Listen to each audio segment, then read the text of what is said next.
Cupid's First Christmas, written by Tana Jenkins. Chapter 1. Mackinac Island, 1999. If the cold didn't kill him, nosy Santa Clauses would. "Whoa, easy there, Doc, it's slick," the elderly woman in a red and white stocking cap hollered from across Main Street.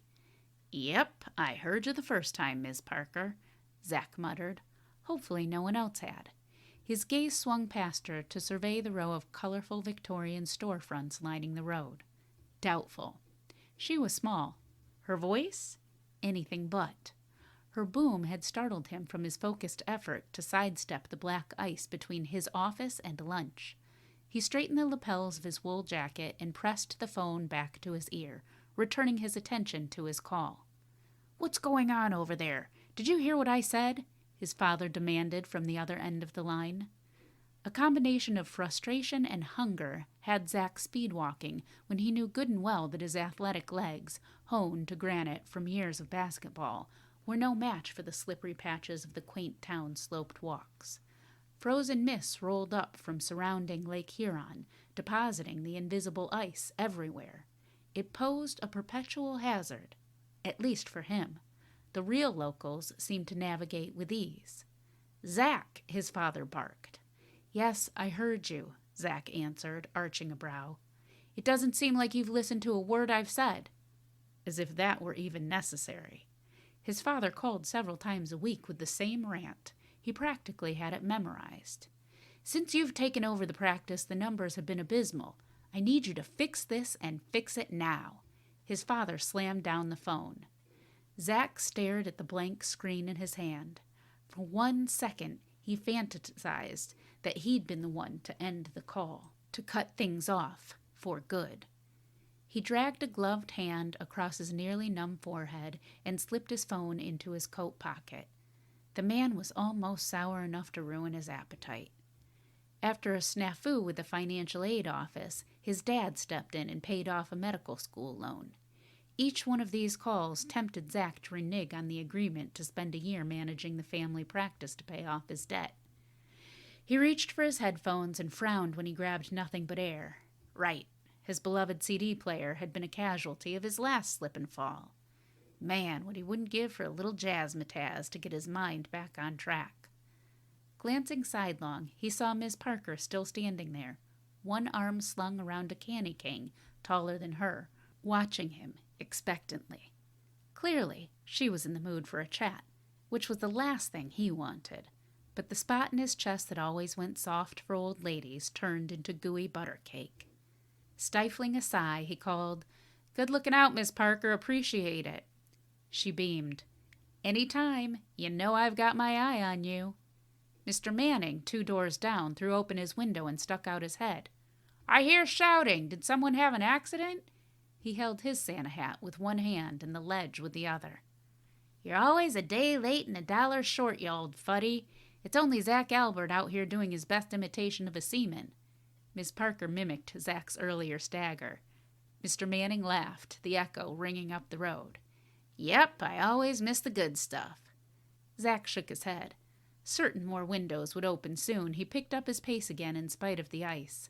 Mackinac Island didn't just play the role of a small town on TV. It was the real deal. The gabled eaves, embellished with decorative trim, seemed to nod in proud agreement with his assessment. He glanced around at the smoking chimneys, sure signs of cozy fireplaces within, and then at the water views that drew admirers from around the world all summer long. For all its charm, the island was a place where the peak of midday winter entertainment could be as simple as watching a hungry man walk up a snow-draped road etched with wagon tracks, as was currently the case. And the idea of being the center of that attention almost made him suck his teeth, which was a problem for a doctor looking to run a family practice. Strong people skills were a must. His were hit or miss, with a lot more misses than hits. "You should probably put some boots on those feet," Miss Parker shouted as she stuck the gigantic candy cane to the mint green column in front of her fudge shop. "Wearing those fancy shoes, you're liable to hurt yourself. Then you'd be a doctor needing a doctor. Wouldn't that be something?" She laughed so hard she snorted, then laughed some more. "Yep, you're on a roll today, Miss Parker. He shoved his gloved fists deeper into his coat pockets, pulling his jacket tighter as he began the countdown in his head. 1. Like many of the elder sisters on the island, she never missed an opportunity to engage in what seemed to be a preferred pastime. 2. Whether he was grabbing tissue from the store, checking his mailbox, or even fixing a flat on his bike, it was always the same. 3. What you need is a good woman at your side. Yep, that was the line. The same one he'd heard at least 8 times a week in the month he'd been back. More now that the holidays had arrived. No one in the quaintest Christmas town in America seemed to be able to stand seeing someone celebrate, or in his case not celebrate, alone. If only he could channel their concern into dollars for the office. Not that he didn't want to find a good woman, he did. Growing up the lonely only child of an emotionally distant father had left him sure of one thing, his desire for connection and a loving family of his own. But not here. After so many years away, being back on this huge block of ice that called itself an island reminded him of the most painful bits of his childhood. And he had a theory about pain. It was a heavy, living thing without feet. It possessed the brute strength of a wounded ox, but moved slow and blind as a natural-born mole. So if you kept your eyes open and your legs ready, you could outrun it, leave it in the dust of the place where you found it, which is what he'd done all those years ago. But now that he was back, it was here, waiting for him, larger even than he remembered. For it had been gorging on itself so many years that no matter where he went on the island, traces of it lingered. They were on the shore where his mother had taught him to skip rocks, on the cliff they'd raced to the top of after church on Sundays, and most of all in the eyes of the villagers, who all saw her when they looked at him. 1 year. He only had to last 1 year. Pay off his debt, then he'd catch the first thing smokin' back to sunny Hotlanta, where traffic stopped for a snowflake, and he could enjoy his life of comfortable anonymity almost 1,000 miles away from the troubling memories. Shoot, maybe he could even patch things up with his ex. As if on cue, another Arctic gust howled up from the frigid waters of Lake Huron. It slammed waves against the nearby shore and sent eddies of wet snow whirling down from the roof crops, blanketing his shoulders. His teeth chattered, then his chatters chattered. Man, winter, of the Arctic variety. So not his favorite. And since Mackinac Island had long ago realized horses and cars were a bad mix, outlawing the latter, travel during winter left him exposed to a whole lot of it. He yanked his new scarf tighter around his neck, grimacing from the prickly fibers biting into his skin with nearly the same sharpness as the cold lashing through his socks. Miss Parker wasn't lying about the boots. Rookie move. Clamping his jaw, he trudged faster up the slippery sidewalk, urged on by a hunger now as wild and ravenous as the proverbial raccoon in a room full of padlocked garbage cans. "Beautiful day, isn't it?" asked a man passing by with his child in tow, both wearing matching Santa caps. Zach's brows arched and his gaze swung to the endless sweep of blinding whiteness. Were they looking at the same street? Ah, right, the hats. He had a theory about the hats, too. They highlighted a fundamental gap in how folks saw things. While everyone in town counted down the days until Christmas, he was marking time until the day after, when all of the madness stopped and people no longer did things like outfit their horses as reindeer on their way to the Jingle Bell Jam. Case in point, the 2 Santa Cap Clydesdales harnessed to the wagon in front of Cafe Joy. Man, this town. Tinkling sleigh bells announced his arrival as he pulled open the wreath-adorned door of Cafe Joy. Warmth blasted from the fieldstone fireplace and enveloped his entire body. He nearly whimpered in relief as he stepped inside, ducking a sprig of mistletoe not there 2 days ago and bumping his knee on the potbelly of a plastic Santa freshly added to the mix. One of the few eateries open this time of year. The place wasn't big, but with white lights, snow people, Santas, reindeer, and garlands hanging from the ceiling, it overflowed with exactly the kind of seasonal charm that convinced tourists from all over to brave the frigid temperatures for sleigh rides, caroling, and whatever else they did. The heat was all he needed. And the smells.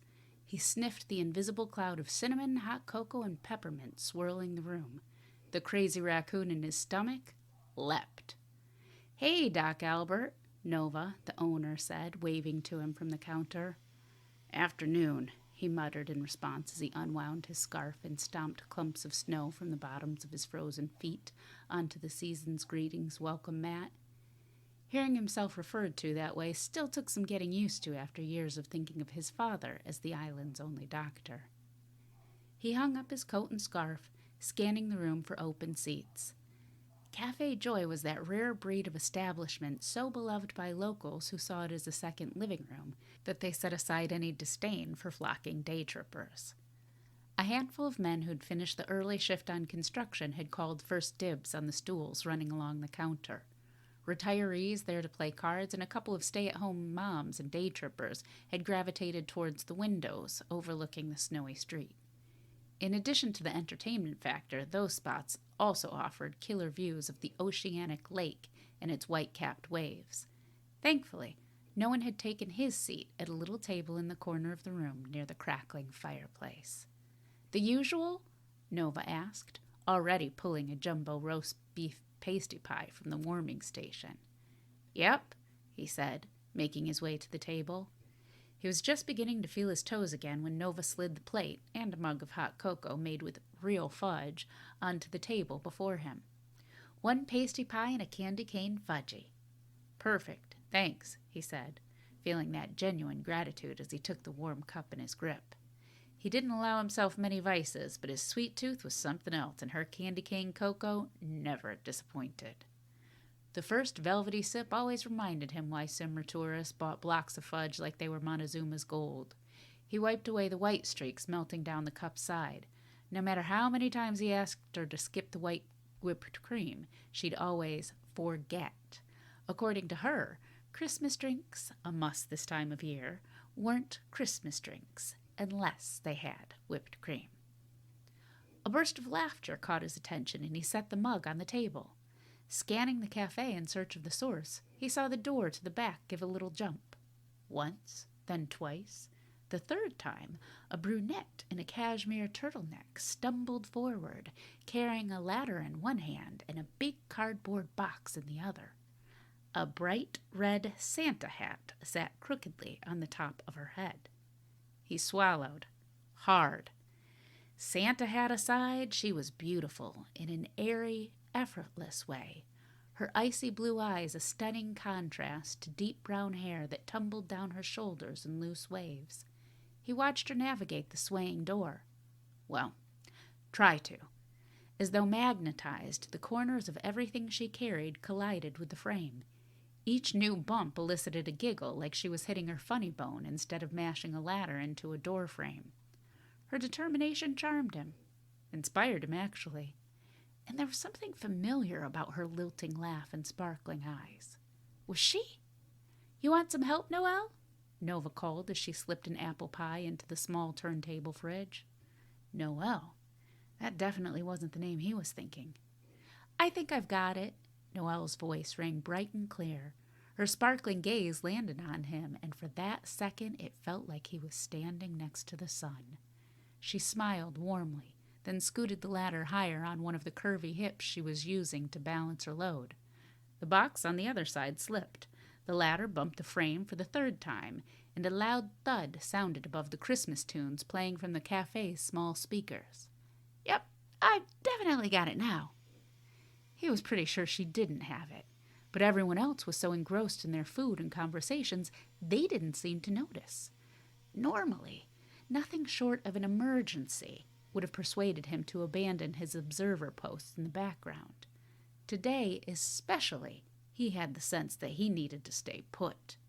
Being close to the sun only worked as a metaphor. In real life, it was a surefire way to get burned. Yet, the helper in him couldn't sit and watch. He set the fork down and stood. "Allow me."